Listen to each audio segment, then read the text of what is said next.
Ito, napakarami namang error nito.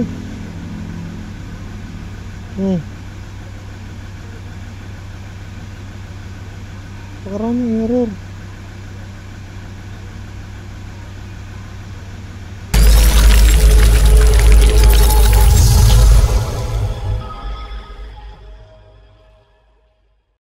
Tayo Ford F-150 Ford Raptor po ito. Problema po nito yung kanyang tail lights laging naka-on,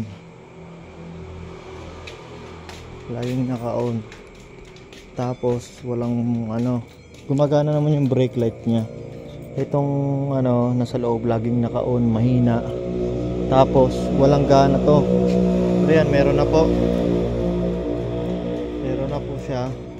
Then apak natin brakes, hindi natin kung lalakas. Hindi lumalakas. Down natin yung susi.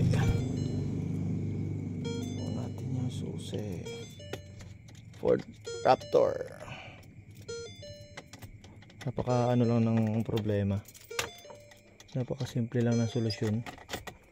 Pero kung tutuusin, ang hirap intindihin ng ayun, lumalakas po siya, yun. Okay yung brakes nya. Okay na, patay natin yung park light.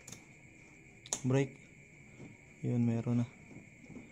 Park light, yun.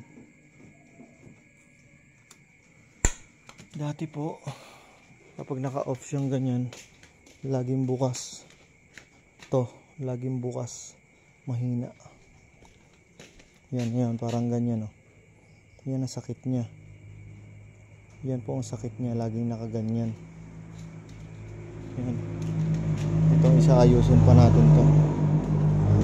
Ayusin pa natin yan. Yan ang sakit niya, laging nakaganyan.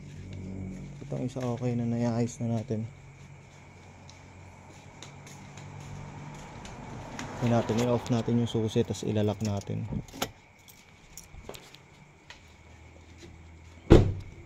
Yan.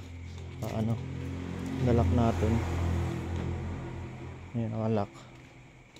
Ayun, meron pa rin siya. Kaya po pinagawa sa atin. Yan, ayusin pa po natin yung isa. May nilagay po akong aparato doon mismo sa likod. Kasi LED na po siya. Dati po siyang halogen. Kumbaga, hinahanap po nung BCM yung resistance. Kaya maglalagay po ako ng aparato ron para hindi siya mag-ilaw ng ganyan. Ito po kasi nalagyan ko na. Okay, we're done. Wala na pong nakasindi. Ayan, hindi na rin po siya nakasindi. Pero dati po lagi po siya naka-on. Naiayos na po natin.